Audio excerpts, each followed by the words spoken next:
ഈ സമയത്ത് പുറത്തുനിന്നുള്ള ശബ്ദം കുഞ്ഞിന് കേൾക്കുന്നുണ്ടെങ്കിൽ നമ്മൾ എന്ത് ചെയ്യണം? നല്ലതേ കേൾപ്പിക്കാവൂ, അല്ലേ? നല്ലതേ കേൾപ്പിക്കാവൂ. അതുകൊണ്ട് ഭാര്യയും ഭർത്താവും ഒക്കെ സംസാരിക്കുമ്പോൾ വളരെ സുന്ദരമായ രൂപത്തിൽ, കുഞ്ഞിനൊരു സമാധാനം കിട്ടുന്ന രൂപത്തിൽ സംസാരിക്കുക. അവിടെ ബദർ നടത്തരുത്. കാരണം ബദർ നടത്തിക്കഴിഞ്ഞാൽ അവിടെ ഫുള്ള് അടിയും പിടിയും ലഹളയും ചീത്തയും വഴക്കും വക്കാണൊക്കെ ആണെങ്കിൽ കുട്ടി ഇങ്ങോട്ട് പുറത്തേക്ക് വരുമ്പോൾ തന്നെ ഇല്ലുമിനാട്ടി എന്ന് പറഞ്ഞിട്ടാ വരിക. പിന്നെ നേരെ കുട്ടിക്ക് നേരെ താഴത്തേക്കും മേലേക്കും ചാടലും കിട്ടിയതുകൊണ്ട് ഉമ്മാനെ വെട്ടലും ഇതൊക്കെ ആയിരിക്കും ഉണ്ടാവുക. ഈ സമയത്ത് നമ്മൾ കുട്ടികൾക്ക് കൊടുക്കേണ്ടത്, കേൾപ്പിക്കേണ്ടത് ഏറ്റവും സുന്ദരമായ കാര്യങ്ങളാണ്.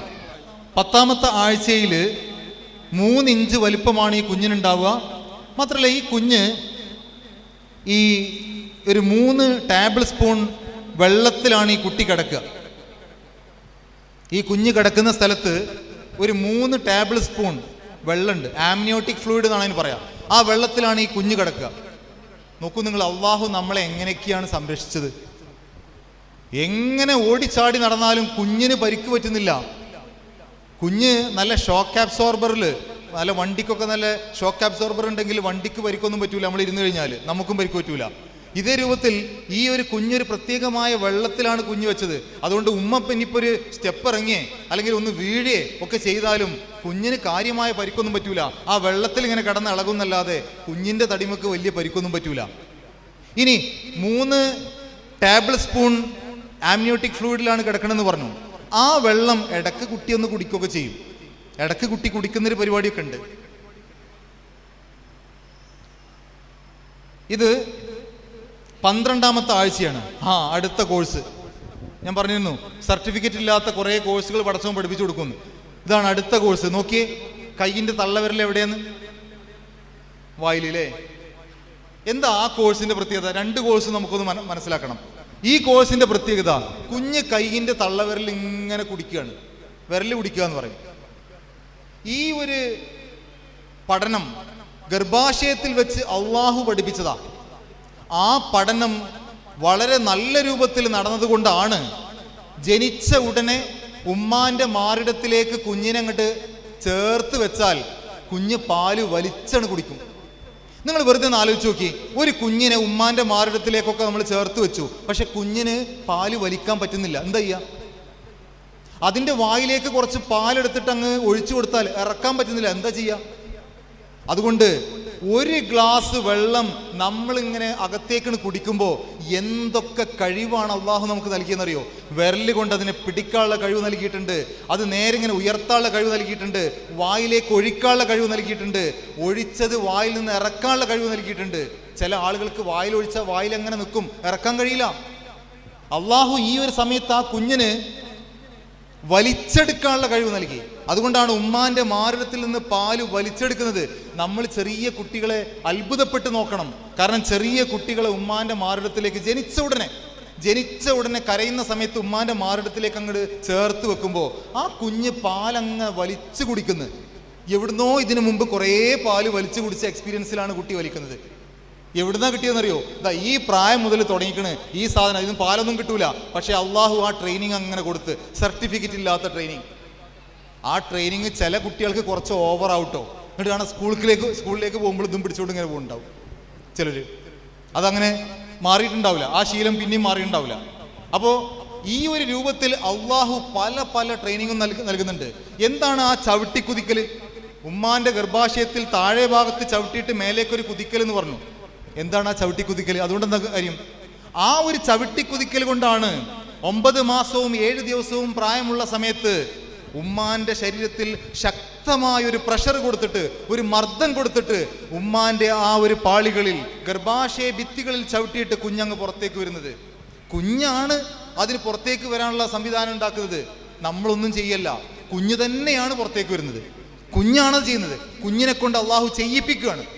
കുഞ്ഞിനെ അങ്ങനെ ചവിട്ടിയിട്ട് മേലേക്ക് കുതിക്കാനുള്ള ആ ഒരു കഴിവ് അള്ളാഹു നൽകിയതാണ്. അപ്പോൾ അങ്ങനെ പല കോഴ്സുകളും അള്ളാഹു പഠിപ്പിക്കുന്നുണ്ട്. ഈ ഒരു സമയത്ത് പ്രായം എത്രയായിരുന്നു? ഈ ഒരു സമയത്ത് 10 ആഴ്ച അല്ലേ? അല്ല, 12 ആഴ്ച. 12 ആഴ്ച എന്ന് പറയുമ്പോൾ 3 മാസം പ്രായം. ഈ 3 മാസം പ്രായമുള്ള സമയത്ത് മറ്റൊരു അത്ഭുതമുണ്ട്. ഈ കുഞ്ഞിന് നമ്മുടെ പുറത്തുനിന്നുള്ള ശബ്ദം കേൾക്കാൻ പറ്റും. പുറത്തുനിന്നുള്ള ശബ്ദം കേൾക്കാൻ പറ്റും ഈ സമയത്ത്. അപ്പൊ ശബ്ദം കേൾക്കാൻ പറ്റുമെന്ന് പറയുമ്പോൾ കുഞ്ഞിന്റെ കാതൊക്കെ ചെവിയൊക്കെ അത്രത്തോളം നല്ല രൂപത്തിൽ അതിന്റെ വളർച്ചയിലേക്ക് എത്തണമല്ലോ. അതുകൊണ്ടാണ് പലപ്പോഴും നിങ്ങൾ ചില പാർക്കിലേക്കോ അല്ലെങ്കിൽ ചില പ്രോഗ്രാമൊക്കെ നടക്കുന്ന സ്ഥലത്തേക്ക് പോകുമ്പോൾ വലിയ പടക്കം പൊട്ടുന്ന പോലെയുള്ള സ്ഥലങ്ങളൊക്കെ ആണെങ്കിൽ അവിടെ എഴുതി വെച്ചിട്ടുണ്ടാവും ഗർഭിണികൾ ശ്രദ്ധിക്കുക എന്ന് പറഞ്ഞാൽ ആ കുഞ്ഞിനത് പ്രയാസം ഉണ്ടാക്കും, വലിയ ശബ്ദം ഉണ്ടാകുന്നത്. അപ്പോൾ ഈ സമയത്ത് കുഞ്ഞിന് പുറത്തുനിന്നുള്ള ശബ്ദം കേൾക്കുന്നുണ്ട് എങ്കിൽ നമ്മൾ എന്ത് ചെയ്യണം? ഈ സമയത്ത് പുറത്തുനിന്നുള്ള ശബ്ദം കുഞ്ഞിന് കേൾക്കുന്നുണ്ടെങ്കിൽ നമ്മൾ എന്ത് ചെയ്യണം? നല്ലതേ കേൾപ്പിക്കാവൂ, അല്ലേ? നല്ലതേ കേൾപ്പിക്കാവൂ. അതുകൊണ്ട് ഭാര്യയും ഭർത്താവും ഒക്കെ സംസാരിക്കുമ്പോൾ വളരെ സുന്ദരമായ രൂപത്തിൽ കുഞ്ഞിനൊരു സമാധാനം കിട്ടുന്ന രൂപത്തിൽ സംസാരിക്കുക. അവിടെ ബദർ നടത്തരുത്. കാരണം ബദർ നടത്തിക്കഴിഞ്ഞാൽ അവിടെ ഫുള്ള് അടിയും പിടിയും ലഹളയും ചീത്തയും വഴക്കും വക്കാണൊക്കെ ആണെങ്കിൽ കുട്ടി ഇങ്ങോട്ട് പുറത്തേക്ക് വരുമ്പോൾ തന്നെ ഇല്ലുമിനാട്ടി എന്ന് പറഞ്ഞിട്ടാ വരിക. പിന്നെ നേരെ കുട്ടിക്ക് നേരെ താഴത്തേക്കും മേലേക്കും ചാടലും കിട്ടിയതുകൊണ്ട് ഉമ്മാനെ വെട്ടലും ഇതൊക്കെ ആയിരിക്കും ഉണ്ടാവുക. ഈ സമയത്ത് നമ്മൾ കുട്ടികൾക്ക് കൊടുക്കേണ്ടത്, കേൾപ്പിക്കേണ്ടത് ഏറ്റവും സുന്ദരമായ കാര്യങ്ങളാണ്. തൗഹീദിന്റെ ഗാനങ്ങൾ കേൾപ്പിക്കുക, ഖുർആനിന്റെ വചനങ്ങൾ കേൾപ്പിക്കുക, നല്ല നല്ല കാര്യങ്ങൾ കേൾപ്പിക്കുക. എൻ്റെ പ്രിയപ്പെട്ട ഉമ്മമാരോട്, എൻ്റെ സഹോദരിമാരോട് എനിക്ക് പറയാനുള്ളത്, നിങ്ങൾക്ക് ഇനിയൊരു കുഞ്ഞുണ്ടാവുകയാണെങ്കിൽ ഈ മാസം പ്രായമായി കഴിഞ്ഞാൽ നിങ്ങളൊന്ന് ഒറ്റയ്ക്ക് പോയിരുന്ന ആ കുഞ്ഞിനോട് കഥ പറയണം, ഒറ്റയ്ക്ക് പോയി സംസാരിക്കണം. ഇത് കേട്ടിട്ട് വല്ലാതെ ആവേശത്തിൽ ചെയ്യരുത് കേട്ടോ. ചിലപ്പോഴൊക്കെ ഇതേപോലെയുള്ള ക്ലാസ്സുകൾ കേട്ട് ചിലർ ചെയ്യുമ്പോൾ അത് വലിയ അബദ്ധം ആവാറുണ്ട്. പ്രത്യേകിച്ച് ഈ ക്ലാസ് അമ്മായിമ്മയും മരുമകളും ഒരുമിച്ച് കേൾക്കുകയാണെങ്കിൽ ഒരു കുഴപ്പമില്ല. മരുമകൾ ഇതൊക്കെ കേട്ടതിന് ശേഷം ഇനി അടുത്ത പ്രഗ്നൻ്റ് ആകുന്ന സമയത്ത് ഒരു മൂലക്ക് പോയിരുന്നിട്ട് ഇങ്ങനെ കുട്ടിനോട് കഥ പറഞ്ഞു കൊടുത്തു കഴിഞ്ഞാൽ അമ്മായിമ്മ 1 കിലോമീറ്റർ ദൂരം നിന്ന് ഇങ്ങനെ നോക്കും. ഇത്രയും കാലം ഇവൾക്കൊരു കുഴപ്പമുണ്ടായിരുന്നില്ല. ഈ കുഞ്ഞിനൊരു കുറച്ച് ആയപ്പോഴേക്ക്, പ്രഗ്നൻ്റ് ആയപ്പോഴേക്ക് ഇവളിതാ ഒറ്റയ്ക്ക് ഇരുന്ന് ഇങ്ങനെ വർത്താനം പറയുന്നു, ഒറ്റയ്ക്ക് പാട്ട് പാടുന്നു. ഇവൾക്ക് എന്താ പറ്റിയത്? ഇത് ഞങ്ങളെ തലയിൽ കെട്ടി വെച്ചതാണ് പറഞ്ഞിട്ട് നിങ്ങളെ നേരെ കൊണ്ടേക്കും. അപ്പം അതില്ലാതിരിക്കണം എന്നുണ്ടെങ്കിൽ അമ്മായിമാരോട് ആദ്യം ഈ കാര്യം പറഞ്ഞു കൊടുക്കണം. ഇങ്ങനെയൊക്കെയാണ് ഉമ്മ വിഷയങ്ങൾ. ഈ ഒരു പ്രായത്തിൽ കുട്ടികൾക്ക് നല്ലത് കേൾപ്പിക്കണം. അപ്പോൾ നമ്മൾ കുട്ടീനോട് സംസാരിക്കണം. നിങ്ങളും സംസാരിച്ചോളി, അമ്മായിമ്മയും സംസാരിക്കട്ടെ, ഭർത്താവും സംസാരിക്കട്ടെ, കുട്ടീനോട് എല്ലാവരും സംസാരിക്കട്ടെ. ഈ 3 മാസത്തിലുള്ള കുട്ടീനോട് അത് ചെയ്യണം. അതല്ല എങ്കിൽ ചിലപ്പോൾ പലപ്പോഴും ഇതുപോലെയുള്ള ക്ലാസ്സുകളൊക്കെ കേൾക്കുന്ന സമയത്ത് വീട്ടിൽ ചെന്നിട്ട് അത് പ്രാവർത്തികമാക്കാൻ നോക്കിക്കഴിഞ്ഞാൽ ചിലപ്പോൾ മഹാബദ്ധം സംഭവിക്കാറുണ്ട്. ഒരാൾ പറഞ്ഞ് ഞാൻ കേട്ടിട്ടുണ്ട്, അയാളുടെ ക്ലാസ്സൊക്കെ കേട്ടിട്ട് അയാൾ പറഞ്ഞു, ഈ ഭാര്യമാർ രാവിലെ തൊട്ട് വൈകുന്നേരം വരെ അടുക്കളയിൽ കിടന്നിങ്ങനെ പ്രയാസപ്പെടുകയാണ്, വളരെയധികം പ്രയാസപ്പെടുകയാണ്. അപ്പോൾ അവരുണ്ടാക്കുന്ന ഭക്ഷണത്തിന് നിങ്ങൾ കുറ്റം പറയരുത്. അതിൽ ചിലപ്പോൾ ഉപ്പ് കുറവുണ്ടാവും, മുളക് കുറവുണ്ടാവും, എന്ത് കുറവുണ്ടെങ്കിലും അതൊക്കെ അഡ്ജസ്റ്റ് ചെയ്യണം. എത്ര മോശമാണെങ്കിലും വളരെ ഉഷാറെന്നേ പറയാവൂ, ഒരു കാരണവശാലും കുറ്റം പറയരുത്. അപ്പോൾ സ്ഥിരമായിട്ട് കുറ്റം പറയുന്ന ഒരുത്തനുണ്ട് ഇത് കേട്ടുകൊണ്ടിരിക്കുന്നത്.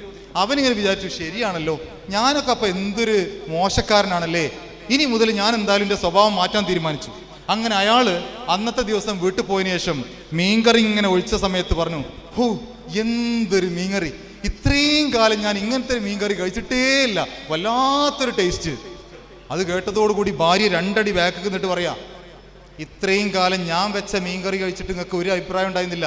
ഇപ്പോൾ നമ്മളോട് കറിയില്ലാത്തതുകൊണ്ട് അമ്മണിൻ്റെ അടുത്ത്, അയൽവാസിൻ്റെ അമ്മണിൻ്റെ അടുത്ത് മീൻകറി കൊടുത്തപ്പോൾ അത് നിങ്ങൾക്ക് ഏറ്റവും പോരിശപ്പെട്ട മീൻകറി പോയി, അവിടെ കഥ കഴിഞ്ഞു. അപ്പോൾ 2 കൂട്ടരും കേട്ടാലേ ചില കാര്യങ്ങളൊക്കെ നടക്കുള്ളൂ. അപ്പോൾ അമ്മായിമ്മയും മരുമകളും ഒക്കെ ഈ ഒരു രൂപത്തിൽ നമ്മുടെ കുട്ടികളോട്, 3 മാസം പ്രായമുള്ള കുട്ടികളോട് സംസാരിക്കണം. ഭർത്താവ് നിർബന്ധമായിട്ടും സംസാരിക്കണം. ഭാര്യയുടെ വയറിനകത്തുള്ള കുഞ്ഞിനോട് ഭർത്താവ് സംസാരിക്കണം.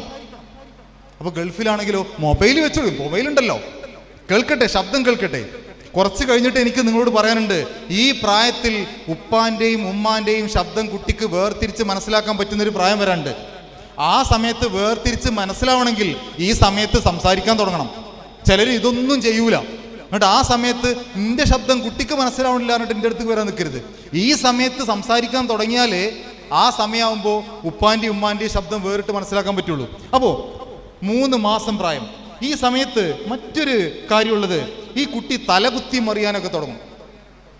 തല താഴേക്ക് കാല് മേലേക്ക്, അങ്ങനെ തലകുത്തി മറിയുന്ന സർക്കസൊക്കെ കളിക്കാൻ തുടങ്ങിയ സമയത്ത് അപ്പോൾ ചിലപ്പോൾ ആ വള്ളി ഉണ്ടല്ലോ, പൊക്കിൾക്കൊടി, അത് ചിലപ്പോൾ കയ്യിലോ കഴുത്തിലോ ഒക്കെ ചുറ്റിന്നൊക്കെ വരും ചില സമയത്ത്. അതിലേക്ക് നമുക്ക് പിന്നീട് വരാം. അപ്പോൾ ഈ സമയത്തുള്ള മറ്റൊരു പ്രത്യേകത, ഈ കുഞ്ഞിന് നമ്മൾ സാധാരണ ഇപ്പോൾ നമ്മളൊക്കെ അനുഭവിക്കുന്ന വേദന ഉണ്ടല്ലോ, അതേപോലെയുള്ള വേദന ഈ കുഞ്ഞിന് അനുഭവിക്കാൻ പറ്റും ഈ സമയത്ത്. നമ്മൾ പുറമേയുള്ള ആളുകൾ അനുഭവിക്കുന്ന അതേപോലെയുള്ള വേദന ഈ കുഞ്ഞിനെ ഈ സമയത്ത് അനുഭവിക്കാൻ പറ്റും. ഇത് പലരും തിരിച്ചറിയില്ല. ചിലരൊക്കെ ഈ ഒരു പ്രായത്തിലുള്ള കുഞ്ഞുങ്ങളെ കൊണ്ടുപോയിട്ടാണ് ഇല്ലാതെയാക്കുന്നത്, ഓമന പേരിട്ടിട്ട്. അവർ പറയും, ഞങ്ങളുടെ മൂത്തൊരു കുട്ടിയുണ്ട്, ആ കുട്ടിക്ക് പ്രായം കുറവാണ്, അതുകൊണ്ട് ഈ കുഞ്ഞിനെ ഒന്ന് ഒഴിവാക്കി തരണം. അബോഷൻ എന്നാ പറയും, നല്ല പേര്, അബോഷൻ എന്ന് പറയും. ഒന്ന് ഒഴിവാക്കി തരണം. ചില ഡോക്ടർമാർ അതിന് കൂട്ടുനിൽക്കും, ക്യാഷ് കിട്ടുന്ന കാര്യം. ചിലർ കൃത്യമായിട്ട് കാര്യങ്ങൾ പറഞ്ഞ് മനസ്സിലാക്കി കൊടുക്കും. ഇപ്പോൾ ഈ ഒരു സമയത്ത് പുറമേ നിന്ന് നമ്മളൊക്കെ അനുഭവിക്കുന്ന പോലെയുള്ളൊരു വേദന ഈ കുഞ്ഞ് അനുഭവിക്കുമെങ്കിൽ നിങ്ങൾ ആലോചിച്ച് നോക്കൂ, ആ കുഞ്ഞിനെ അബോഷൻ ചെയ്യുന്ന സമയത്ത് ആ കുഞ്ഞ് അനുഭവിക്കുന്ന വേദന എത്ര ഉണ്ടാവും? ഒരു ഡോക്ടറെ അടുത്തേക്ക് ഭാര്യ ഭർത്താക്കന്മാർ ചെന്നിട്ട് പറഞ്ഞു, ഈ കുഞ്ഞിനെ ഒന്ന് കൊന്നു തരണം, അബോഷൻ ചെയ്തു തരണം. അയാൾ പറഞ്ഞു, എന്തേ കാരണം? ഞങ്ങളുടെ വീട്ടിലൊരു കുട്ടിയുണ്ട്, ആ കുട്ടിക്ക് കൂടുതൽ പ്രായവ്യത്യാസമല്ല, അതുകൊണ്ട് ആ കുട്ടിയും ഈ കുട്ടിയും കൂടെ വളർന്നു വരുമ്പോൾ ഞങ്ങൾക്കൊരു പ്രയാസമാണ് എന്ന് പറഞ്ഞു. ആ ഡോക്ടർ പറഞ്ഞെന്തറിയോ, ഞാനൊരു കാര്യം ചെയ്യാം, നിങ്ങളുടെ വീട്ടിൽ ആ മുറ്റത്ത് കളിച്ച് നടക്കുന്ന കുട്ടിയുണ്ടല്ലോ, ആ കുട്ടീനെ അങ്ങോട്ട് കൊണ്ടുവരി, അതിനെ ഞാൻ കൊന്നുതരാം. കാരണം അതിനെ കൊന്നാലും ഇതിനെ കൊന്നാലും രണ്ടു കൂട്ടരും അനുഭവിക്കുന്ന വേദന ഒരേപോലെ. ഈ കുട്ടിക്കും ആ കുട്ടിക്കും വേദന ഒരേപോലെയാ. എന്നാൽ കുറച്ചും കൂടെ നീതി ആ കുട്ടിനെ കൊല്ലുന്നതല്ലേ? കാരണം ആ കുട്ടി നിങ്ങളെ കണ്ടിട്ടുണ്ട്, ഈ ലോകം കണ്ടിട്ടുണ്ട്, ഉമ്മാനി ഉപ്പാനിയും കണ്ടിട്ടുണ്ട്. അതുകൊണ്ട് ആ കുട്ടിയെ കൊല്ലിലാണ് കുറച്ചും കൂടെ നല്ലത്. ഈ കുട്ടി പാവം, ഇത് ഉമ്മാനി ഉപ്പാനിയും കണ്ടിട്ടില്ല, ഈ ലോകം കണ്ടിട്ടില്ല, അതുകൊണ്ട് അതിനെ ഞാൻ കൊന്നുതരാം. ഇത് കേട്ടപ്പോൾ ആ ഭാര്യ ഭർത്താക്കന്മാർ ചോദിച്ചത്, ഞങ്ങളുടെ അടുത്ത ചെക്കപ്പിന് എന്നാ വരേണ്ടതെന്ന്. അപ്പോഴാണ് അവർക്ക് ബോധം വന്നത്. അതുകൊണ്ട് എൻ്റെ ശബ്ദം കേൾക്കുന്ന പ്രിയപ്പെട്ട സഹോദരി സഹോദരങ്ങൾ, ഒരു കാരണവശാലും റബ്ബ് നൽകിയ ജീവനെ കൊല്ലാൻ നമുക്ക് യാതൊരു തരത്തിലും അവകാശമില്ല. ആ കുട്ടിക്ക് എന്തൊക്കെ പ്രശ്നങ്ങളുണ്ട് എന്ന് ഡോക്ടർ പറഞ്ഞാലും, ശ്വാസകോശത്തിന് പ്രശ്നം, ഹാർട്ടിന്റെ വാൽവിന് പ്രശ്നം, അംഗവൈകല്യം, എന്ത് പ്രശ്നം, ജനിച്ചു കഴിഞ്ഞാൽ കുറച്ച് ദിവസം കൊണ്ട് മരിക്കും, എന്ത് തന്നെ പ്രശ്നങ്ങൾ പറഞ്ഞാലും അള്ളാഹു നൽകിയ ജീവനെ ഇല്ലാതാക്കാൻ നമുക്ക് യാതൊരു അവകാശവും. മാത്രമല്ല, നാളെ റബ്ബ് നമ്മുടെ മുഖത്തേക്ക് പോലും നോക്കൂല. ആ കുഞ്ഞിനോടാ ചോദിക്കുക, എന്തിനാണ് കുഞ്ഞെ നിന്റെ ഉപ്പയും ഉമ്മയും നിന്നെ കൊന്നത്? കുഞ്ഞിനോട് ചോദിക്കും, നമ്മളെ നിർത്തിയിട്ട്. നമ്മളോട് പോലും ചോദിക്കൂല. അത്രയധികം ദേഷ്യമാണ് റബ്ബിന് നമ്മളോട് അങ്ങനെ ചെയ്തു കഴിഞ്ഞാൽ. എന്താണ് ഈ അബോഷൻ എന്നറിയോ? 2-3 തരത്തിൽ അത് ചെയ്യാറുണ്ട്. ഒന്ന്, ക്യൂററ്റ് എന്നുള്ളൊരു കത്തി ഉപയോഗിച്ചിട്ട് കഷ്ണം കഷ്ണമാക്കി വെട്ടിയിട്ട് ആ കുഞ്ഞിനെ പുറത്തേക്ക് എടുക്കും. കാരണം അല്ലാതെ തലയോട്ടിയൊന്നും പുറത്തേക്ക് പോരൂല. അങ്ങനെ കുഞ്ഞിനെ കഷ്ണം കഷ്ണമാക്കി പുറത്തേക്ക് എടുക്കാറുണ്ട്. മറ്റൊന്ന്, ഒരു വാക്യൂം ക്ലീനർ പോലെ വലിച്ചെടുക്കുന്ന സംവിധാനമുണ്ട്. അങ്ങനെ വലിച്ചെടുക്കുമ്പോൾ ഈ അമേരിക്കയിലെ ഒരു ഡോക്ടറുണ്ട്, 50,000-ഓളം ഭ്രൂണഹത്യ നടത്തിയ ആളാണ്, അബോഷൻ നടത്തിയ ആളാണ്. നദാൽസൺ എന്നാണ് അയാളുടെ പേര്. അയാൾ ഇത്രയധികം അബോഷൻ നടത്തിയതിനു ശേഷം ഒരിക്കൽ അയാൾ ആ അബോഷന്റെ സമയത്ത് ക്യാമറ ഒന്ന് ഘടിപ്പിച്ചു. എന്താണ് ആ കുഞ്ഞിന് സംഭവിക്കുന്നത് എന്നറിയാൻ വേണ്ടി റിയൽ ടൈം ക്യാമറയിലേക്ക് ഇതൊന്ന് ഘടിപ്പിച്ചു. ആ സമയത്ത് അദ്ദേഹം കണ്ടു, ആ കുഞ്ഞിനെ വലിച്ചെടുക്കാൻ വേണ്ടി കുഞ്ഞിൻ്റെ അടുത്തേക്ക് ആ ഒരു ഇൻസ്ട്രുമെന്റ് ചെല്ലുന്ന സമയത്ത് എന്നെ കൊല്ലല്ലേ എന്ന് പറയുന്ന പോലെ ആ കുഞ്ഞ് പേടിച്ച് പോകുന്നു. ആ കുഞ്ഞിൻ്റെ ഹൃദയമിടിപ്പ് കൂടിക്കൊണ്ടിരിക്കുന്നു. കുഞ്ഞിൻ്റെ ഹൃദയമിടിപ്പ് എപ്പോഴാണ് കൂടുക? പേടിച്ചിട്ട്. അവസാനം ആ കുഞ്ഞിനെ പിടിച്ച് പുറത്തേക്കിടുന്നു. അങ്ങനെ പുറത്തേക്കിട്ടതിന് ശേഷം ഈ സാധനം എന്താ ചെയ്യുക? അബോഷൻ നടത്തിയ ഈ സാധനം കൊണ്ടുപോയി കുഴിച്ചിടല്ല പലരും ചെയ്യാം. ചിലരൊക്കെ അത് സൗന്ദര്യവർദ്ധക വസ്തുക്കളിൽ, നമ്മുടെ മുഖത്ത് പുരട്ടുന്ന ക്രീമുകൾ ഉണ്ടാക്കാനുള്ള വസ്തുക്കളിൽ ഉണ്ടാക്കും. നമ്മുടെ സ്വന്തം കുഞ്ഞിൻ്റെ ശരീരം കൊണ്ടുണ്ടാക്കിയ ക്രീം ഒരു പക്ഷേ നമ്മൾ പുരട്ടേണ്ട ദാരുണമായ അവസ്ഥ ഒരു പക്ഷേ നമുക്കുണ്ടാവും. നമുക്ക് നോക്കാം എന്താണ് സംഭവിക്കുന്നത്. ഭ്രൂണഹത്യ കൊടും പാതകം. ഭ്രൂണഹത്യ അസാധാരണമാം വിധം വർദ്ധിച്ചു വരുന്ന കാലഘട്ടമാണിത്. അത് പാപമാണെന്ന ചിന്ത പോലും മനസ്സുകളിൽ നിന്ന് മറഞ്ഞുകൊണ്ടിരിക്കുകയാണ്. അമ്മമാരുടെ ഗർഭാശയങ്ങളിൽ ജീവൻ തുടിച്ചു വളരുന്ന എത്രയെത്ര കുരുന്നു മക്കളാണ് ദിവസവും നമ്മുടെ ആശുപത്രികളിൽ പൈശാചികമായി അറുകൊല ചെയ്യപ്പെടുന്നത്. 1400 സംവത്സരങ്ങൾക്ക് മുമ്പ് ഇരുണ്ട യുഗമെന്ന് നാം വിശേഷിപ്പിക്കുന്ന കാലഘട്ടത്തിൽ അറേബ്യയിലെ ചില അപരിഷ്കൃത ഗോത്രവർഗക്കാർ പെൺകുട്ടികളെ ജീവനോടെ മണ്ണിൽ കുഴിച്ചുമൂടുക പതിവായിരുന്നു. ആ അനാചാരത്തെ ആക്ഷേപിച്ചുകൊണ്ട് വിശുദ്ധ ഖുർആൻ ഇപ്രകാരം പറഞ്ഞു: അവരിൽ ആർക്കെങ്കിലും ഒരു പെൺകുട്ടി പിറന്നതായി സന്തോഷവാർത്ത ലഭിച്ചാൽ ദുഃഖം കൊണ്ട് അവരുടെ മുഖം കറുത്തിരുണ്ടുപോകുന്നു. തനിക്ക് ലഭിച്ച സന്തോഷവാർത്തയുണ്ടാക്കിയ അപമാനത്താൽ അവൻ ആളുകളിൽ നിന്നും ഒളിഞ്ഞു മറയുന്നു. അപമാനം സഹിച്ചുകൊണ്ട് അതിനെ നിലനിർത്തണമോ അതല്ല മണ്ണിൽ കുഴിച്ചു മൂടിക്കളയണമോ? ഇതാണ് അവന്റെ പ്രശ്നം. അറിയുക, അവരുടെ തീരുമാനം വളരെ നീചം തന്നെ. അജ്ഞാനയുഗത്തിലെ ഈ അപരിഷ്കൃത ഗോത്രങ്ങളെപ്പോലും ലജ്ജിപ്പിക്കുകയും ഞെട്ടിപ്പിക്കുകയും ചെയ്യുന്ന വിധത്തിലാണ് പരിഷ്കൃതരെന്ന് സ്വയം അഭിമാനം കൊള്ളുന്നവർ ആധുനിക ശാസ്ത്രത്തിന്റെ പുത്തൻ സാങ്കേതിക വിദ്യകൾ ഉപയോഗിച്ചുകൊണ്ട് കുരുന്നു ശിശുക്കളെ അമ്മമാരുടെ ഗർഭത്തിൽ വെച്ച് തന്നെ കൊന്നുകളയുന്നത്. പ്രതിവർഷം 1.5 കോടിയോളം ഗർഭഛിദ്രങ്ങളാണ് ശസ്ത്രക്രിയ വഴി ലോകത്ത് നടക്കുന്നത്. ഇതിൽ 90 ലക്ഷത്തോളവും ഇന്ത്യയിലാണ് നടക്കുന്നതെന്ന് പ്രോലൈഫ് ഇന്ത്യയുടെ പഠനങ്ങൾ വെളിവാക്കുന്നു. കേരളത്തിൽ മാത്രം ഒരു വർഷം 5,47,500 ഭ്രൂണഹത്യകൾ നടക്കുന്നു എന്നാണ് കണക്ക്. അതായത് ഒരു ദിവസം ശരാശരി 1,500 ഭ്രൂണഹത്യകൾ. കണക്കിൽപ്പെടാത്തത് വേറെയും. ഒരാളെ കഴുത്തറുത്ത് കൊല്ലുമ്പോൾ കൊല്ലപ്പെടുന്ന വ്യക്തിക്ക് എന്തെല്ലാം അനുഭവങ്ങളാണോ ഉണ്ടാവുന്നത്, അതെല്ലാം തന്നെ 3 മാസം പ്രായമായ ഗർഭസ്ഥ ശിശുവിനെ നശിപ്പിക്കുമ്പോൾ അതനുഭവിക്കുന്നതായി വിദഗ്ധ ഡോക്ടർമാർ രേഖപ്പെടുത്തിയിരിക്കുന്നു. 60,000-ഓളം ഗർഭഛിദ്രം നടത്തിയ പ്രഗത്ഭനായ അമേരിക്കൻ ഡോക്ടറാണ് നാഥാൻസൺ. ഒരിക്കൽ സെക്ഷൻ രീതിയിലൂടെ 12 ആഴ്ച പ്രായമായ ശിശുവിനെ നശിപ്പിക്കുന്നത് റിയൽ ടൈം അൾട്രാസൗണ്ട് വീഡിയോ ടേപ്പിൽ അദ്ദേഹം ചിത്രീകരിക്കുകയുണ്ടായി. പിന്നീട് ആ ചിത്രം കണ്ട ഡോക്ടർ തന്റെ പ്രവൃത്തികൾ എത്രമാത്രം പൈശാചികമായിരുന്നു എന്ന് മനസ്സിലാക്കി. ഭ്രൂണഹത്യക്കുള്ള ഡോക്ടറുടെ ഉപകരണം ഗർഭപാത്രത്തിലേക്ക് നീണ്ടുവന്നപ്പോൾ കുഞ്ഞ് പ്രാണഭീതിയോടെ അങ്ങോട്ടും ഇങ്ങോട്ടും വഴുതി മാറി. ഒടുവിൽ സക്ഷൻ ട്യൂബ് അതിനെ പിടുത്തമിട്ടപ്പോൾ അവന്റെ പിഞ്ചുഹൃദയം കൂടുതൽ വേഗത്തിൽ മിടിച്ചു തുടങ്ങി. മരണത്തിന്റെ ഭീകരമായ വേദനയിൽ അവന്റെ നിലവിളി ഡോക്ടർ നാഥാൻസന്റെ ഹൃദയത്തിൽ ചെന്ന് തറച്ചു. ഈ രംഗം നേരിട്ട് കണ്ട ഡോക്ടർ പിന്നീടൊരിക്കലും ഭ്രൂണഹത്യ നടത്തിയിട്ടില്ല.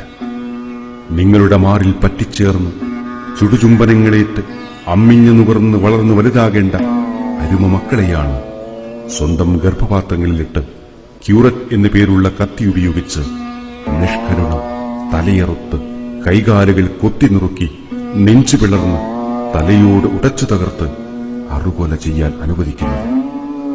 ഈ പിഞ്ചുമക്കളുടെ കുരുന്നു ശരീരങ്ങൾ പിന്നീട് എത്തിച്ചേരുന്നത് നിങ്ങൾ ഉപയോഗിക്കുന്ന സൗന്ദര്യവർദ്ധക വസ്തുക്കളിലാണ്. ഡോക്ടർമാരിൽ ചിലർ ഗർഭിണികളെ ഭയപ്പെടുത്തിയും പ്രലോഭിപ്പിച്ചുമാണ് അവരുടെ ഓപ്പറേഷൻ തിയേറ്ററുകൾ കൊലക്കളങ്ങളാക്കി മാറ്റുന്നതും വൻ തുകകൾ ചൂഷണം ചെയ്യുന്നതും. മരണാനന്തരം നാം ദൈവസന്നിധിയിൽ വിചാരണക്കായി ഹാജരാക്കപ്പെടുമ്പോൾ നിർഭാഗ്യവാന്മാരും നിർഭാഗ്യവതികളുമായ കുഞ്ഞുങ്ങളോട് പ്രപഞ്ച സൃഷ്ടാവ് ചോദിക്കും, എന്ത് കുറ്റത്തിന്റെ പേരിലാണ് കുഞ്ഞെ നീ നിന്റെ മാതാവിന്റെ ഗർഭാശയത്തിൽ വെച്ച് ക്രൂരമായി കൊല ചെയ്യപ്പെട്ടത് എന്ന്? എന്തായിരിക്കും ആ ചോദ്യത്തിന് നിങ്ങളുടെ മക്കൾ പറയുന്ന മറുപടിയെന്ന് ആലോചിച്ചിട്ടുണ്ടോ? അപ്പോൾ കേരളത്തിലടക്കം ഒരുപാട് ഭ്രൂണഹത്യകൾ നടക്കുന്നുണ്ട്. വളരെയധികം നമ്മൾ ശ്രദ്ധിക്കേണ്ട ഒരു വിഷയമാണ്. ഞാൻ അതിലേക്ക് കൂടുതൽ പോകുന്നില്ല. ഏതായാലും ഈ ഒരു പ്രായത്തിൽ ആ കുഞ്ഞിന് പുറമേയുള്ള ഒരാൾ അനുഭവിക്കുന്ന വേദന ഉണ്ടായിരിക്കും. മാത്രമല്ല ഈ ഒരു സമയത്ത് ആ കുഞ്ഞിൻ്റെ യഥാർത്ഥ രൂപം എന്ന് പറയുന്നത്, ഇപ്പോൾ നോക്കൂ നിങ്ങൾ, ഇത്രയൊക്കെയാണ് ആ കുഞ്ഞിൻ്റെ വലിപ്പം ഉണ്ടാവുള്ളൂ. ഒരു കയ്യിൽ നമ്മൾ എടുത്തു കഴിഞ്ഞാൽ ഈ ഒരു രൂപത്തിലൊക്കെയാണ് ആ കുഞ്ഞിൻ്റെ വലിപ്പം ഉണ്ടാവുക.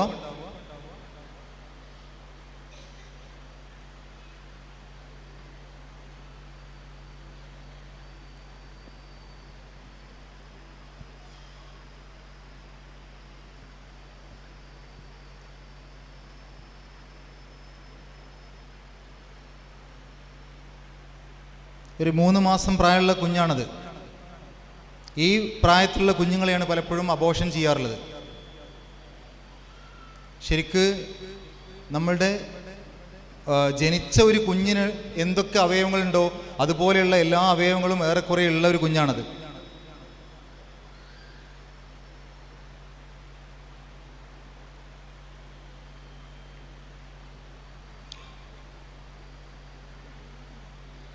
ഇനി 14ാമത്തെ ആഴ്ചയിലേക്ക് പോയാൽ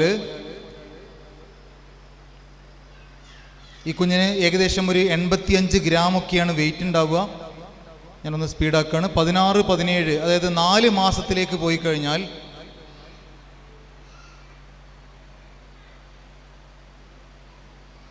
ഇതാണ് 4 മാസം പ്രായമുള്ള കുഞ്ഞ്. ഒരു ചെറിയ മാങ്ങയുടെ അത്ര വലിപ്പമുണ്ടാവും. ഈ സമയത്താണ് കുഞ്ഞിൻ്റെ വിരലടയാളം രൂപപ്പെടുക. വിരലടയാളം ഒരു വലിയ അത്ഭുതമാണ്. ആ വിരലടയാളം രൂപപ്പെടുന്നത് ഈ സമയത്താണ്.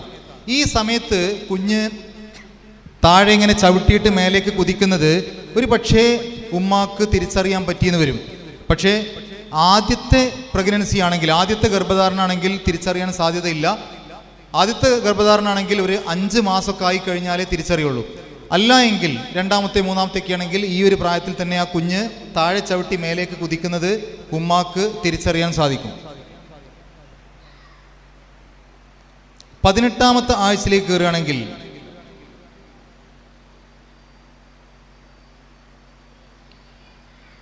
ഏകദേശം ഒരു തേങ്ങയുടെ അത്ര വലിപ്പം ഈ കുഞ്ഞിനുണ്ടാവും. നമ്മൾ പാട്ടൊക്കെ പാടിക്കൊടുക്കുകയാണെങ്കിൽ ചിലപ്പോൾ കുഞ്ഞ് ആ പാട്ടിനനുസരിച്ച് ഒന്ന് ഇളകുകയൊക്കെ ചെയ്യും. നമ്മളുടെ സംസാരത്തോട് റെസ്പോണ്ട് ചെയ്യും, പ്രതികരിക്കും എന്ന് പറയുന്ന പ്രായമാണ് ഈ ഒരു 4 മാസം, 4.5 മാസം. ഈ സമയത്ത് സ്കാൻ ചെയ്ത് കഴിഞ്ഞാൽ ആൺകുട്ടിയാണോ പെൺകുട്ടിയാണോ എന്നുള്ളത് കൃത്യമായി തിരിച്ചറിയാൻ പറ്റും.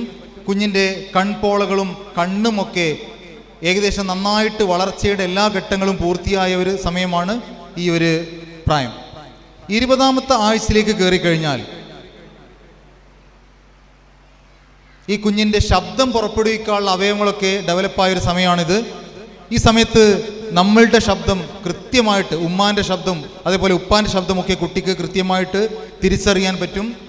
കുട്ടി താഴെ നിന്ന് മേലേക്കുള്ള ചവിട്ടിക്കുതിക്കലും കൈവിരലിൽ കുടിക്കലുമൊക്കെ ഏറ്റവും കൂടുതലായിട്ട് ചെയ്യുന്ന ഒരു പ്രായമാണ്. തലമുടി വെളുത്ത കളറിലുണ്ടാവുക. മെലാനിൻ എന്നുള്ള സബ്സ്റ്റൻസ് ഇല്ലാത്തത് കൊണ്ടാണ് എല്ലാ കുട്ടികൾക്കും ഈ സമയത്ത് വെളുത്ത മുടിയാണുള്ളത്. അല്ലാതെ വെള്ളക്കാരൻ്റെ കുട്ടി ആയതുകൊണ്ടല്ല. എല്ലാ കുട്ടികൾക്കും ഈ ഒരു പ്രായത്തിൽ ഇങ്ങനെയാണ് മുടിയുടെ കളർ ഉണ്ടാവുക. 24ാമത്തെ ആഴ്ചയിലേക്ക് കയറുകയാണെങ്കിൽ ഇതാണ് 24ാമത്തെ ആഴ്ച. തൂക്കം ഏകദേശം 1 കിലോഗ്രാം, 900 ഗ്രാം, 1 കിലോഗ്രാമിൻ്റെ അടുത്താണ് ഉണ്ടാവുക. കുട്ടിയുടെ കണ്ണൊക്കെ ഏകദേശം നന്നായിട്ട് വളർച്ചയിലേക്ക് എത്തി. ഇനി 25ാമത്തെ ആഴ്ചയിൽ ഈ കുട്ടിക്ക് ഉപ്പാൻ്റെയും ഉമ്മാൻ്റെയും ശബ്ദം വേറിട്ട് മനസ്സിലാക്കാൻ സാധിക്കും. ഉപ്പാൻ്റെ ശബ്ദം, ഉമ്മാൻ്റെ ശബ്ദം, അത് രണ്ടും കേൾക്കുമ്പോൾ വേറിട്ട് അതിനോടൊരു പ്രതികരണം വേറെ തന്നെ നമുക്ക് തിരിച്ചറിയാൻ പറ്റും. 2 പേരുടെയും ശബ്ദം വേറിട്ട് കുട്ടിക്ക് മനസ്സിലാക്കാൻ പറ്റുന്ന പ്രായമാണ് 25 ആഴ്ച എന്ന് പറഞ്ഞാൽ 6 മാസവും ഒരാഴ്ചയും. ഇനി 26ാമത്തെ ആഴ്ചയിലേക്ക് കയറിക്കഴിഞ്ഞാൽ അത് നിങ്ങൾ തന്നെ നോക്കട്ടോ. 26ാമത്തെ ആഴ്ചയിൽ നടക്കുന്ന ഒരു അത്ഭുതം, കണ്ണ് തുറന്നു. അപ്പോൾ ആദ്യമായിട്ട് കുട്ടി കണ്ണ് തുറക്കുന്നത് ഈ ഒരു 26ാമത്തെ ആഴ്ചയിൽ, 6.5 മാസം പ്രായമുള്ള സമയത്താണ് കുഞ്ഞ് കണ്ണ് തുറക്കുന്നത്. അപ്പോൾ ഗർഭാശയത്തിൽ വെച്ചിട്ട് തന്നെ കണ്ണ് തുറന്ന് കുട്ടി നോക്കുന്നുണ്ട്. 28ാമത്തെ ആഴ്ചയിലേക്ക് കയറിയാൽ ഒരു മുട്ടപ്പഴത്തിൻ്റെ അത്ര വലിപ്പമാണ് കുട്ടിക്കുണ്ടാവുക. 1.25 കിലോഗ്രാമൊക്കെ തൂക്കുണ്ടാവും ഈ 28ാമത്തെ ആഴ്ചയിലേക്ക് കയറിക്കഴിഞ്ഞാൽ. ഈ സമയത്ത് കുട്ടി കൃത്യമായ ഇടവേളകളിൽ ഉറങ്ങും ഉണരും ചെയ്യും. കൃത്യമായ ഇടവേളകളിൽ ഉറങ്ങും ഉണരും. ഒരു 30 മുതൽ അരമണിക്കൂർ മുതൽ 1.5 മണിക്കൂർ വരെയൊക്കെ കുട്ടി ഉറങ്ങും. പിന്നെ അതുപോലെ തന്നെ ഉണരും. അങ്ങനെ ഉറങ്ങുക ഉണരുക, ഉറങ്ങുക ഉണരുക, അത് കൃത്യമായ ഇടവേളകൾ ചെയ്തുകൊണ്ടിരിക്കുന്ന ഒരു പ്രായമാണ് 28ാമത്തെ ആഴ്ച. 29ാമത്തെ ആഴ്ചയിലേക്ക് കയറിക്കഴിഞ്ഞാൽ കുട്ടി അധിക സമയവും തല കുത്തനെയാകുന്ന രൂപത്തിലുണ്ടാവുക. ഏകദേശം 1.5 കിലോഗ്രാം തൂക്കുണ്ടാവും. ഒരു ചെറിയ വത്തക്കയുടെയൊക്കെ, ഒരു വലിയ തേങ്ങയുടെ അത്ര വലിപ്പം കുട്ടിക്കുണ്ടാവും. ഈ സമയത്ത് കുട്ടിയുടെ രുചി മുകുളങ്ങളൊക്കെ, കുട്ടി എന്ത് ഭക്ഷണം കഴിച്ചാൽ എന്തൊക്കെ രുചി കിട്ടും, ആ രുചി മുകുളങ്ങളൊക്കെ കൃത്യമായി വളർച്ചയെത്തിയൊരു കാലമാണ്.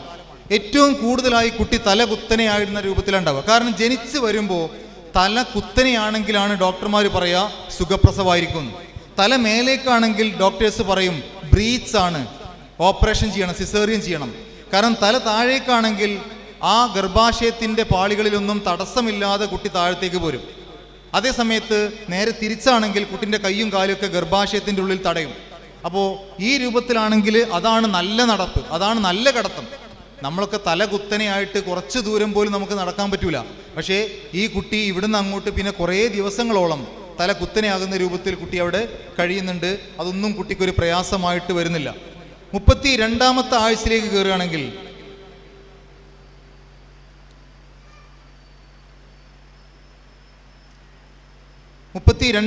ആഴ്ചയിലാണ് ആൺകുട്ടികളാണെങ്കിൽ ആൺകുട്ടികളുടെ ലൈംഗിക അവയവം എന്ന് പറയുന്ന ടെസ്റ്റിക്കിൾസ്, വൃഷ്ണസഞ്ചി എന്ന് പറയുന്നത് പുറത്തേക്ക് വരുന്നത്. അതുവരെ ഈ വാരിയലിൻ്റെയും നട്ടലിൻ്റെയും ഒക്കെ ഇടയിൽ ആ ഒരു ഭാഗത്ത് കുറച്ച് മുകൾ ഭാഗത്തായിരുന്നു. പിന്നീട് അത് താഴേക്ക് ഇറങ്ങി വന്ന് പുറത്തേക്ക് കാണുന്ന രൂപത്തിലേക്കാവുന്നത് ഈ 32ാമത്തെ ആഴ്ചയിലാണ്. ചില കുട്ടികൾക്ക് അത് അങ്ങനെ വരൂല, ഓപ്പറേഷൻ ചെയ്തെടുക്കേണ്ടി വരും. അപ്പോൾ യഹ്റുജു മിൻ ബൈനി സുൽബി വത്തറായിബ് നമുക്കിതിനോട് ചേർത്ത് വായിക്കാവുന്ന ഒരു ആയത്താണ്. 38ാമത്തെ ആഴ്ച അതോടുകൂടി കുട്ടിയുടെ ആ ഒരു കാലഘട്ടം അവിടെ പൂർത്തിയാവുകയാണ്. 38 ആഴ്ച എന്ന് പറഞ്ഞാൽ 9 മാസവും 2 ആഴ്ചയും. ഈ സമയത്ത് ആ കുട്ടി നൽകുന്ന വലിയ ഒരു പ്രഷർ, കാലുകൊണ്ടുള്ള നല്ലൊരു ചവിട്ടിക്കുതിക്കൽ, ആ ചവിട്ടിക്കുതിക്കൽ ആ കുട്ടിക്ക് പുറത്തേക്കുള്ള ഒരു വരവിന് കാരണമാകും. അങ്ങനെ ആ കുട്ടി ആ ഗർഭാശയത്തിൽ നിന്ന് പുറത്തേക്ക് വരികയാണ് ചെയ്യുക. അപ്പോൾ അങ്ങനെ പുറത്തേക്ക് വരുന്ന സമയത്ത് അള്ളാഹു ആ മാതാവിന് സൗകര്യം കിട്ടാൻ വേണ്ടി ചില കാര്യങ്ങളൊക്കെ ചെയ്തു കൊടുക്കുന്നുണ്ട്. ആ കുട്ടിയുടെ തലയോട്ടി 7 പാളികളായിട്ട് പൊട്ടിക്കും. 7 പാളികളായി തലയോട്ടി പൊട്ടിച്ചതിന് ശേഷം കുഞ്ഞ് പുറത്തെത്തിയ ഉടനെ ആ തലയോട്ടി പഴയ പോലെ ഉറപ്പിക്കുകയും ചെയ്യും. ഈ ചെറിയ കുട്ടികളുടെയൊക്കെ, വളരെ ചെറിയ കുട്ടികളുടെയൊക്കെ തലയിൽ ഇങ്ങനെ തൊട്ട് നോക്കി കഴിഞ്ഞാൽ, അല്ലെങ്കിൽ മുടി മുടി ഷേവ് ചെയ്ത് കഴിഞ്ഞാൽ, മുട്ടയടിച്ച് കഴിഞ്ഞാൽ അവിടെ നമുക്ക് കാണാൻ പറ്റിയ ഒരു അടുക്കുകൾ, ഒരു പാളികൾ കാണാൻ പറ്റും. അപ്പോൾ ആ തലയോട്ടി പലതായിട്ട് പൊട്ടുകയും പുറത്തെത്തിയ ഉടനെ പഴയ രൂപത്തിലേക്ക് പോവുകയും ചെയ്യുന്നത് അതൊരു വലിയ അത്ഭുതമാണ് അള്ളാഹു നൽകുന്നത്. ആ ഉമ്മാക്ക് പ്രയാസം കുറക്കാൻ വേണ്ടിയിട്ട് ആ തലയോട്ടിയെല്ലാം പൊട്ടിച്ച് അത് ഒന്നിൻ്റെ മേലെ കയറി നിന്ന് തലയോട്ടി ചുരുങ്ങിയ തലയോട്ടിയുമായിട്ടാണ് പുറത്തേക്ക് വരുന്നത്. പുറത്തെത്തിയ ഉടനെ പഴയ രൂപത്തിലേക്ക് ആ കുഞ്ഞാവുകയും ചെയ്യും. പുറത്തേക്ക് വരുന്ന സമയത്ത് ആ കുഞ്ഞിൻ്റെ പൊക്കിൽ കൂടി നിന്നിരുന്ന മറുപിള്ള അല്ലെങ്കിൽ പ്ലാസെൻ്റ എന്ന് പറയുന്ന ഭാഗം അടക്കമാണ് പുറത്തേക്ക് വരിക.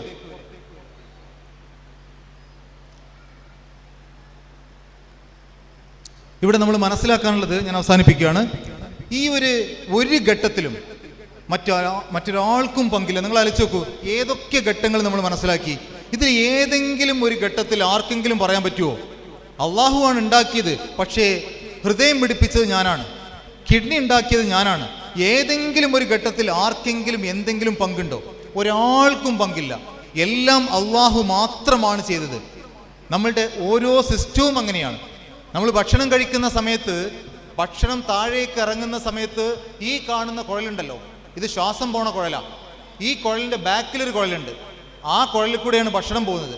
അപ്പോൾ ഭക്ഷണം കഴിക്കുന്ന സമയത്ത് ശരിക്ക് ഈ വലിയ കുഴൽ, നമ്മൾ ഈ പുറത്തേക്ക് തൊട്ടുകാൽ കാണുന്ന ഈ വലിയ കുഴൽ, അത് ശ്വാസം പോണ കുഴലാണ്. അത് അള്ളാഹു അടക്കുന്നുണ്ട്. അത് അടച്ചതിന് ശേഷം ഭക്ഷണം നേരെ അതിൻ്റെ പിന്നിലുള്ള ആ ചെറിയ കുഴലിലൂടെയാണ് താഴേക്ക് പോണത്. നിങ്ങൾ ആലോചിച്ച് നോക്കൂ, അതെങ്ങാനും അടഞ്ഞിട്ടില്ലെങ്കിൽ അപ്പം മരണം സംഭവിക്കും. അപ്പോൾ ഓരോ ഉരുള നമ്മൾ കഴിക്കുമ്പോഴും ശരിക്കും നമ്മൾ അൽഹംദുലില്ലാ പറയണ്ടേ, ഓരോ മരണത്തിൽ നിന്ന് നമ്മൾ രക്ഷപ്പെടുന്നുണ്ട്. പക്ഷേ എല്ലാ ഭക്ഷണവും കഴിച്ചു കഴിഞ്ഞിട്ട് ഒന്നിച്ചൊരു അൽഹംദുലില്ലാ പറയാനേ പറഞ്ഞിട്ടുള്ളൂ. അത് തന്നെ നമുക്ക് പ്രയാസമാണ്. അപ്പോൾ നമ്മൾ ഈ ഭക്ഷണം കഴിക്കുന്നതൊക്കെ നമ്മൾ നോക്കിക്കഴിഞ്ഞാൽ ഈ ഒരു എപ്പിഗ്ലോട്ടിസ് എന്ന് പറയുന്ന വാൽവ് ഈ വലിയ കുഴലിനെ അടക്കുന്നത് കൊണ്ടാണ് നമ്മൾ ഓരോ ഉരുള കഴിക്കുമ്പോഴും ഓരോ മരണത്തിൽ നിന്ന് രക്ഷപ്പെടുന്നത്. നേരെ ഉരുള പോയിട്ട് ബാക്കിലെ കുഴലിലൂടെയാണ് താഴേക്ക് ഇറങ്ങുന്നത്. ഈ കുഴലിലൂടെ എങ്ങനെയും പോയിട്ടുണ്ടായിരുന്നുവെങ്കിൽ ആ സമയത്ത് തന്നെ നമുക്ക് മരണം സംഭവിക്കും. അപ്പോൾ ഒരുപാട് അത്ഭുതങ്ങളോട് കൂടിയാണ് അള്ളാഹു നമ്മളെ സൃഷ്ടിച്ചത്. ഈ ഒരു സൃഷ്ടിപ്പിൻ്റെ പിന്നിൽ മറ്റൊരാൾക്കും യാതൊരു പങ്കുമില്ല എന്ന് മാത്രമല്ല, ഈ ഒരു സൃഷ്ടിപ്പ് നമ്മൾ പഠിക്കുകയാണെങ്കിൽ നമുക്ക് പറയാൻ പറ്റും, അകക്കണ്ണുകൊണ്ട് ഞാൻ എൻ്റെ റബ്ബിനെ കണ്ടെത്തി. അകക്കണ്ണുകൊണ്ട് ഞാൻ എൻ്റെ റബ്ബിനെ കണ്ടെത്തി. ആരാണ് 22ാമത്തെ ദിവസം നമ്മുടെ ഹൃദയത്തെ മിടിപ്പിച്ചത്? എൻ്റെ റബ്ബ്. അത് മാത്രം പഠിച്ചാൽ മതി. അകക്കണ്ണുകൊണ്ട് നമുക്ക് നമ്മുടെ റബ്ബിനെ കണ്ടെത്താൻ സാധിക്കും. സമയം കുറവാണ്, ഞാൻ അവസാനിപ്പിക്കുന്നു. ഞാൻ നിങ്ങൾക്ക് ആ എപ്പിഗ്ലോട്ടിസിൻ്റെ പ്രവർത്തനം കൂടെ കാണിച്ചു തരണം വിചാരിച്ചിരുന്നു ഭക്ഷണം ഇറങ്ങുന്നത്. പക്ഷേ നമുക്ക് അടുത്ത പരിപാടികളുണ്ട്, അതുകൊണ്ട് അവസാനിപ്പിക്കുന്നു. ഏതായാലും ഈ രൂപത്തിൽ റബ്ബിൻ്റെ സൃഷ്ടിപ്പ് നമ്മൾ തിരിച്ചറിയുക. നിങ്ങൾ നമ്മളിലേക്ക് തന്നെ നോക്കുക. വഫീ അൻഫുസിക്കും അഫലാ തുബ്സിറൂൻ. നിങ്ങൾ നിങ്ങളിലേക്ക് തന്നെ നോക്കിയാൽ മതി, റബ്ബിനെ കണ്ടെത്താൻ പറ്റും. അതുകൊണ്ട് നമ്മൾ ദൂരത്തേക്ക് എങ്ങോട്ടും പോകണ്ട. നമ്മുടെ സ്വന്തം ശരീരത്തിലുള്ള അള്ളാഹു നമുക്ക് നൽകിയ സംവിധാനങ്ങളെക്കുറിച്ച് മാത്രം നോക്കിക്കഴിഞ്ഞാൽ അത് മതി റബ്ബിനെ തിരിച്ചറിയാൻ, ആ റബ്ബ് പറഞ്ഞതനുസരിച്ച് ജീവിതം മുന്നോട്ട് കൊണ്ടുപോകാൻ. മരിക്കുന്നതിന് മുമ്പെങ്കിലും ആ റബ്ബിനെ നമ്മൾ കൃത്യമായിട്ട് മനസ്സിലാക്കണം. ആ റബ്ബ് നമുക്ക് നൽകിയ കാറ്റലോഗ്, ആ റബ്ബ് നമുക്ക് നൽകിയ നമ്മുടെ ഗൈഡൻസ്, ആ റബ്ബ് നമുക്ക് നൽകിയ മാനുവൽ, ആ ഒരു ഗ്രന്ഥം നമ്മൾ പഠിക്കണം, അത് മനസ്സിലാക്കണം, അത് ജീവിതത്തിൽ പകർത്തണം. ജീവിതത്തിൽ പകർത്തുമ്പോൾ കിട്ടുന്ന ആ ഒരു സമാധാനം നമ്മൾ ആസ്വദിക്കണം. അള്ളാഹു നമ്മളെല്ലാവരെയും ഇതുപോലെ അവൻ്റെ ജന്നാത്തുൽ ഫിർദൗസിൽ ഒരുമിച്ച് കൂട്ടുമാറാകട്ടെ. റബ്ബനാ ആതിനാ ഫിദ്ദുനിയാ ഹസന വഫിൽ ആഖിറതി ഹസനതൻ വഖിനാ അദാബന്നാർ. റബ്ബനാ തഖബ്ബൽ മിന്നാ ഇന്നക അൻത സമീഉൽ അലീം വതുബ് അലൈനാ ഇന്നക അൻത തവ്വാബുർ റഹീം. ആമീൻ ആമീൻ ആമീൻ ബിറഹ്മതിക യാ അർഹമർ റഹീമീൻ. വസല്ലല്ലാഹു അലാ നബിയിനാ മുഹമ്മദ് വഅലാ ആലിഹി വസഹ്ബിഹി വസല്ലം. അസ്സലാമു അലൈക്കും വറഹ്മത്തുള്ളാഹി.